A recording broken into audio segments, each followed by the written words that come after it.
the salon owners we have at the moment are kind of very, in a way, extreme. So a lot of salon owners that come to join us are the thriving owners who are absolutely do not know where the growth has come from, what to do next. They're in the middle of the whole operation, trying to kind of catch fires everywhere and making sure everything is run smoothly. There's a little bit of micromanagement going on because we're scared of leaving the things to be run by other people or developing the team. We don't even have time. No. I mean, I was talking to a salon owner the other day who is in this situation. She's doing phenomenally well.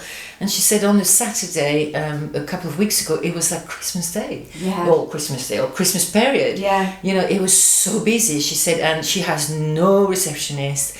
And I was saying, you've got to have a receptionist, so we're really fighting to get that receptionist, which can be difficult. But if you don't have that direction, you are going to be there on a Saturday trying to handle this whole amount of, loads of people, and kind of then Monday is back to the same. Yeah, and I think when we're talking to someone who's currently doing really well in the business at the moment, I think it's just a case of that we're saying to them, look, it's taking a look from the outside in, you can see what's happening, whereas when you're in it, you can't necessarily see what's needed and what's happening. And like you said, a lot of them are doing ever so well, but still missing that reception, still missing that manager who's really taking control.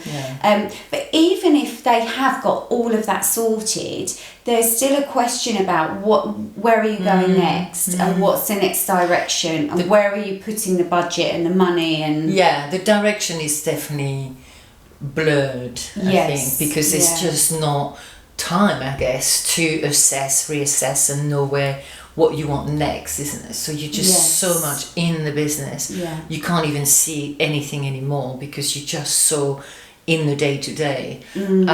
So that's difficult to find a direction, I think, or when you're on your own and when you're in it. Yeah, absolutely. And I think with owners that we've been working with at the moment, that's been it, is that we've been able to just take them out of the business slightly, to sit down and talk about and look at the business from all the different angles, structure them so that they know what they're doing on what days, and it's a lot more organised because yes, in theory you could do that yourself, but actually it's really difficult, like you said, when you're on your own and you're in it every day. Sometimes you just need someone to come along and take you out of it and say, okay, let's do this, then let's work on this next, and then this and this, and okay, that's good, we can put that money aside, and let's re-look at what your initial thought process was for the business. But I find this is the thing with a lot of the thriving owners, is they're functioning the same way as they used to, perhaps when they worked on their own,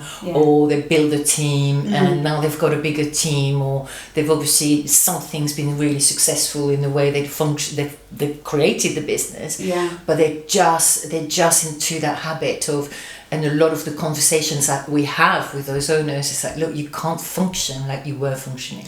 You don't see the director of a big corporate going to the shop floor and work on the shop floor. Or still going to buy the cotton wool pads. Exactly.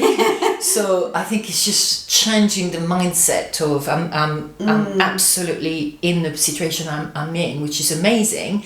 I don't necessarily think it feels amazing until, because the owners we speak to, they're so in it. So they're finding that pressure and that kind of constant drive.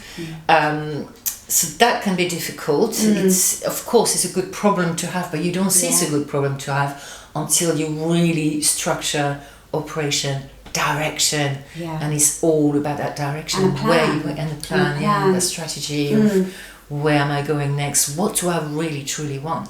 But the being in the middle of it is very, very difficult to assess. It is. And I think also sometimes with other people that are supporting them, they're not necessarily, in terms of, I'm thinking accountants and things like that, they're not necessarily supporting them in that very quick growth period, or advising them, how maybe best to use their money and so on. We find that quite a lot as well, don't we? Yeah, it's quite intriguing, really, as to the financial aspect of things is kind of somewhat missed or not utilised properly, and then you end up talking to your accountant at the end of the year and thinking, I've got this huge corporation tax bill, and I don't even, I didn't even account for that because there's not been any communication in between. That's quite a few of our clients for sure. Or taking back the reins of what's going on. Yes. It's a good problem. It's a good place to be.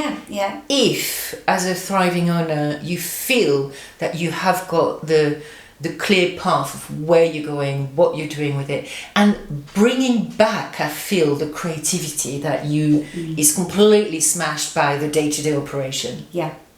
Thank you for joining us. We really enjoy sharing our thoughts on various topics. If you have a burning question, simply comment below. Don't forget to subscribe and hit that notification button to keep up to date with each new episode.